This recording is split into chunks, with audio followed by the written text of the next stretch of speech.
Contracts keep getting signed around William Nylander, but he hasn't signed his contract extension yet. And when a number one centerman in Sebastian Aho signs for $9.75 million, there's no way William Nylander can be asking for $10 million like we've heard. The comparables are in, and if Timo Meier is at 8.8 and Sebastian Aho, who's a centerman but still is a very good player and a number one center in the league, is at 9.75, the truth for William Nylander has to be somewhere in the middle. Okay, yeah, everybody can take a different position.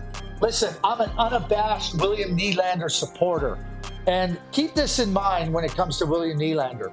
If you keep him this year, which I would be full in favor of, and then you let him go or you trade him, then a year from now, in the summer of 2025, no Nylander, no Tavares.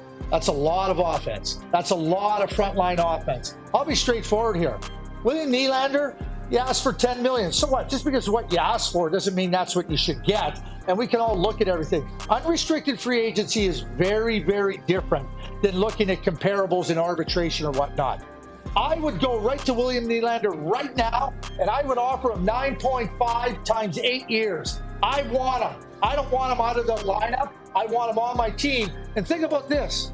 It's only $2.5 million more than he's making right now. You're not jumping a guy from $3 million to $9 million. It's going from 7 to 9.5. I like William Nylander. I think he's an impact player. I'm looking to sign him. I'm not looking to quibble on a few dollars. Nylander with speed to the outside with a shot. He scores! I love William Nylander at $9.5 million.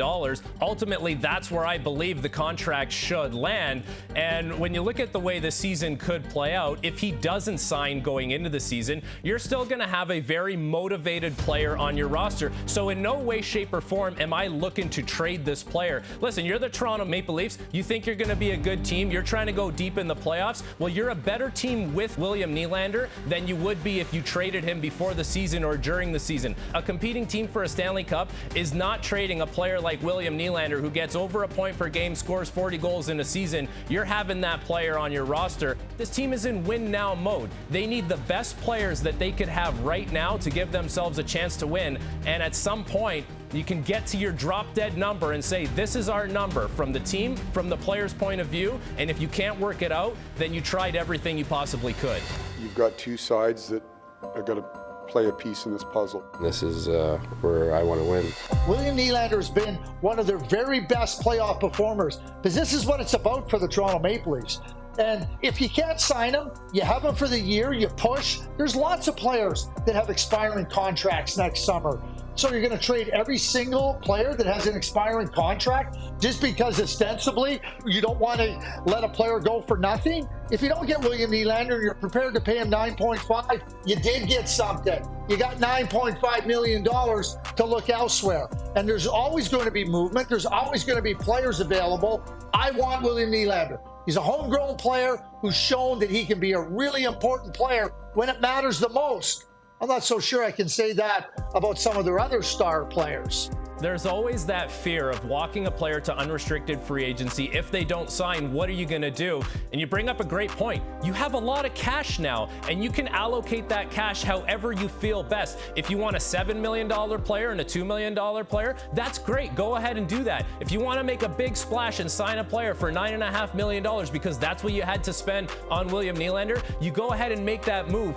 Those are the moments where you can change the complexion of your team, because when you have longer-term contracts at a fixed number, the way the Leafs have had, the way a lot of teams around the league are set up, you're with that player. That's who you have. It's hard to make those trades and move those big players, but those are the moments, and especially next season where the UFA class is going to be as strong as it is, I would have no issues walking William Nylander, who's a great player, who's been a great Toronto Maple Leaf, who I'm a big fan of, walking him right to unrestricted free agency and say, listen, this is our drop dead number. If you don't want to take it, we will have to move on. And surely you will find a very good player to replace him, or very good players who you can make fit under your cap structure.